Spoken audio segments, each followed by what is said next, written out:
Welcome to a Soccer Down here 1v1, and for this one, we go to Storrs. And that's two R's, not Stores, not like you're shopping and you're going more than one place. Storrs, Connecticut, and we get to catch up with round one draft pick in the SuperDraft for Atlanta United. 19th overall, Jayden Hibbert, keeper at UConn. Jayden, thanks for hanging out for a 1v1. Yeah, of course. Thanks for having me. All right, so let's go back to draft night. And when names start getting announced, did you have a vibe or a feeling where you might fit into all of this? Were you looking at projections? Were people sitting there tapping you on the shoulder, sitting there going, yeah, we think you might go here. We think you might. But what was draft night like? Yeah, it was interesting. So I kind of got a late invite to the combine a couple weeks before, and that's when things started to pick up for me. And people started giving me the tap, whispering in my ear, kind of giving me ideas. I try to not think about it too much, but as in terms of predictions, there's some guys had me going second round 40 pick. I was way low in the draft mock, so it was interesting. I was kind of in the middle. I heard some things here, heard some things here. So in the end, it was kind of up in the air. But I was sitting in my living room with my parents and my agent, and he got a phone call. So that's when I was like, oh, wow, this is really going to be something. So when he gets the phone call, does he show it to you? Does he sit there and lift the phone up and go, hey, somebody's calling here? Or did he just have to go into another room and then unveil a big surprise before they made the reveal on Apple TV? Yeah. So it's interesting. He's great at his job. He's done everything for me. And, he kind of said multiple times in the draft, it was kind of like, they might be going for you here. They might be going for you, this team here. And then when it got to 19, he got a call. He's like, they're going for you. This is your spot. And the joy came, the excitement came, and we watched it unfold, and we got to see it. When you look at your time there in Storrs, bits of the two seasons that you've been there, how do you think your game has grown and evolved from your time at St. Benedict's, where everybody was looking at the national rankings and going, oh yeah, you guys are like number one, and everybody else is fighting for second? From your time from high school to college, how do you think your first 2 years in college have gone when it comes to your skill set? Yeah, I think I grew a lot. In high school, it's difficult because we were winning games 13-0, 8-0. I didn't have much to do. So the training aspect was bigger. And then in terms of getting to college, you start seeing the game minutes. You're playing older guys. The ball's coming in faster. You have to make quicker decisions. Communication has to be on point. So I think commanding my box, I think I grew exponentially in coming out and claiming balls. And that was a philosophy at UConn that, we want to be dominant in defending, especially when in crossing the ball, because we allow teams to play wide instead of through the middle. And something else I think I grew in was my positioning and my decision-making of, should my positioning be higher, allowing me to make a quick decision to go or stay. And I think Ryan Fahey definitely helped me, along with me traveling throughout the country, playing with some teams, some trials and stuff that allowed me to make those adaptations in the college game. Were you naturally a quiet leader that had to grow into making sure that folks knew what you wanted them to do? How would you describe your personality there between the sticks? Were you loud to start and had to reinforce it, or did you have to change your MO? Yeah, that was kind of a good way to put it. I was always a quiet leader, especially in high school academy. Never wore the armband, kind of just guys respected me. I was a good player. They could trust me back there. So they respected when I had things to say. Similarly, freshman year, because we had some older guys that kind of stepped in a more vocal role. And as they left my sophomore year, the role was open. I kind of stepped in. A couple other guys joined me in that. And I became more vocal, more demanding of my guys. I was a year older, still not old, but I had some experience under my belt now that allowed me to be the more vocal, demanding leader that I want to continue to grow into. 14 matches, 41 saves, 3 shutouts, game high 5 saves 3 times against Yale, Villanova, Georgetown. 9 games with at least 3 saves. Big East Keeper of the Week twice. How do you think you grew in your sophomore season? How do you think you grew? Yeah, I mean, in the sophomore season, I think I grew more of a calmness. And pregame, I would be calm, and then getting into the game to be able to flip a switch. Kind of my mental game started to, in maturing and stuff like that, really set me apart, I think, from my freshman, sophomore year.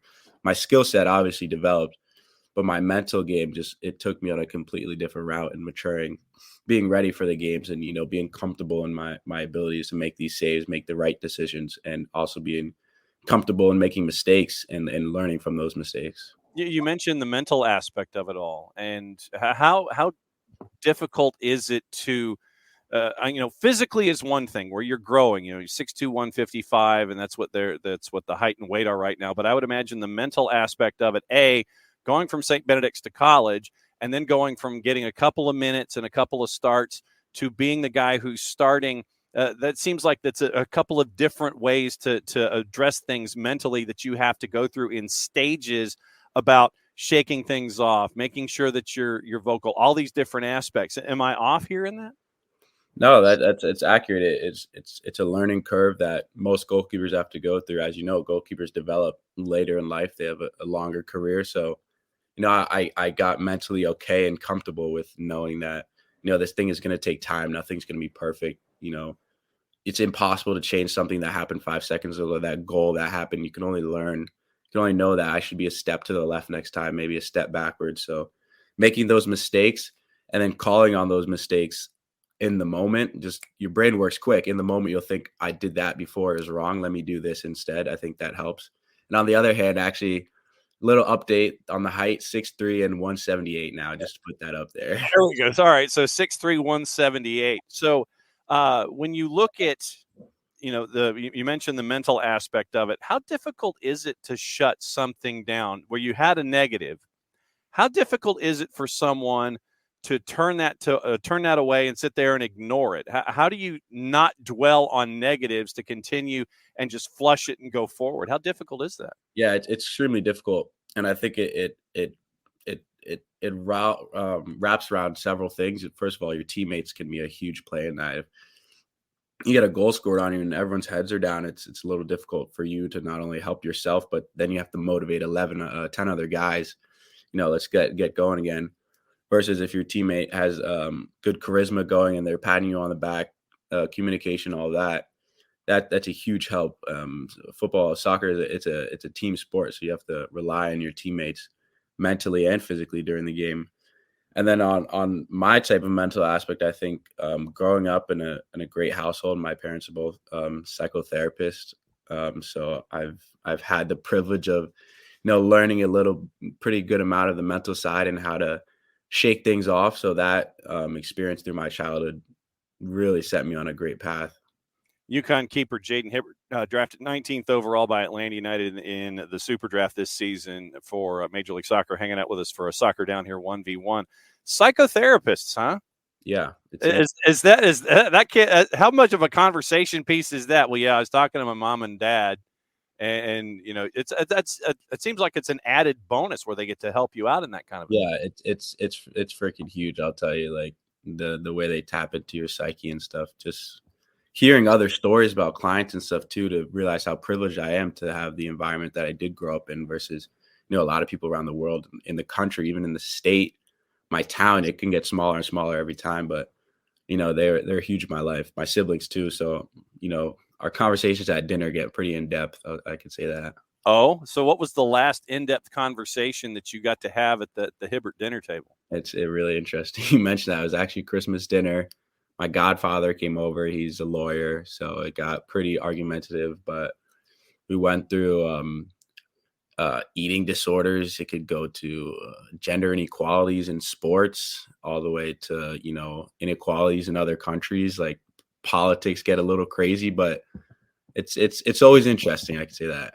And at the same time, it adds to being that much more of a well-rounded individual, where your conversations aren't just about sports. It's not about just practice. It's about academics and athletics and politics and current affairs and all these kinds of things, where you don't have to necessarily focus on athletics, and you can turn your brain off of what's going on the field, and you can have these kinds of conversations. Exactly. Yeah. And it can always go back towards athletic too, like women's inequalities. And then we bring it to sports, and we have, cordial discussions. It's not always screaming matches back and forth. So it allows me to be calm in, those type of scenarios, which also translates on the pitch. I think I'm a calm guy out there, allowing guys to trust me because they know I'm not going to freak out and make the wrong decision. I can take my time a little bit and look at the situation. So I think it helps. Were you ever a hothead out there? I don't think I ever was. When I was like 6 years old and as a goalkeeper way back then, I'd be looking at the game over there on that field and I would hear my coach yell at me, Jayden, pay attention. And, the ball's coming on a counterattack. So sometimes I was distracted, but I think it was more just in that sense, a lackadaisical kind of just let it come to you instead of trying to go out there and go get it. How would you describe Big East soccer for someone who isn't as ingrained into the college soccer scene? Obviously in the Southeast, folks may gravitate towards Southeastern Conference stuff and things like that. How would you describe what Big East soccer is for someone who might be south of the Mason-Dixon line? Yeah, Big East soccer is extremely competitive, and most schools have one rivalry. And in Big East, I feel like every team you play, like you hate them, and it's a rival. We have St. John's, Providence, Georgetown, some big names. Even Creighton's kind of getting on our back this year. So Big East is super competitive, and most teams want to play football. They want to play soccer and pass the ball, move the ball. So it's not too much kick and run and all that, as the stereotype college game is kind of mentioned as. What kind of conversations have you had with folks in Atlanta at Atlanta United about either your game, their plans, those kinds of things? What have the conversations been like with Atlanta? Yeah, it's still a little early. Haven't had too many conversations, but I can appreciate them wanting to play out the back. I think they understand that I'm pretty decent with my feet, and I'm willing to play out the back as well. So I think that can go hand in hand. But other than that, conversations haven't gone too in depth as of yet. They let you have the Christmas holiday to sit there and just have conversations before they hit you after the end of the calendar year. First of the year, all right, we're going to dial up Hibbert and we're going to see what's going on. When you look at your junior year, and obviously now with Major League Soccer expanding the idea of sophomores now being a part of the discussion when it comes to being drafted, what else do you think you need to work on? What are those next things that you may have on your dry erase board to sit there and it's like, okay, to become more well-rounded between the sticks, I have to do A, B, C, D, or E. What's on that to-do list for you to try to improve to get to the next level of your own development? Not just next level of professional involvement, but next level of your own development, you think? Yeah, for me, I think everything can get better. I think as a pro, the difference between a pro, college guy, and academy guy is, academy guy can ping that ball 2 at a time, 2 out of 10 times. College can do 5 out of 10, and a pro's doing it 9 out of 10 times. Perfect. So I think everything in my game I can develop. Specifically, what I would love to see develop more is my mid-range distribution. I think I come for the ball nice in the air, but I think I can be extremely dominant in that with my athleticism, my size, my quickness and first step. And then angled shots in a close distant range in terms of reaction time. I think I can get low to the ground pretty quick. My reactions are good. But being in a nice set position and being comfortable with your set position, I think is super important and something that I can develop. When we were all of a certain age, we always used to have posters on our wall of folks that we would admire and sit there. And, for me, since I was born in like 1852, it was like, Hank Aaron and things like that. Who was on your wall? Who was on your notebook? Who was on your YouTube saved searches when it came to keepers or soccer players in general that you kind of looked up to and still look up to? Yeah, number one was he was not only on my wall, but on my bed sheets, on my pillowcase was Messi. I absolutely adored him, of course. And in terms of goalkeepers, Tim Howard has been there since I was super young, watching him in the World Cup, an American guy that made it overseas. So that in my head, he was the best of the best when I was growing up and wanting to actually be a goalkeeper. All right. So what was it about Tim Howard that you gravitated toward when it came to being a goalkeeper? Was it style, carriage, approach, choice D? What was it? Yeah, I think it's how he carried himself around as a leader, especially super demanding of the guys. And not only would he dish it out, but he could take the criticism as well. I thought that was amazing. I think he also played with a nice calmness to him too, the way he moved. It wasn't quick, erratic movements. He got to a spot, gets set, and he's ready to make a save. It wasn't, bouncing on his toes and trying to be over exaggerating with his movements. It was just, he was ready, calm in the moment. He knew what he had to do. Looking forward to seeing how things continue to grow and evolve with you, Jayden. Obviously, thanks for hanging out with us for this first half of our Storrs visit for the Soccer Down Here 1v1. Looking forward to seeing how things continue to evolve with you. Thanks for hanging out with us, and we will be having you on speed dial. We'll be catching up with you soon, my friend. Thanks for hanging out. Thank you so much for having me. Have a great day.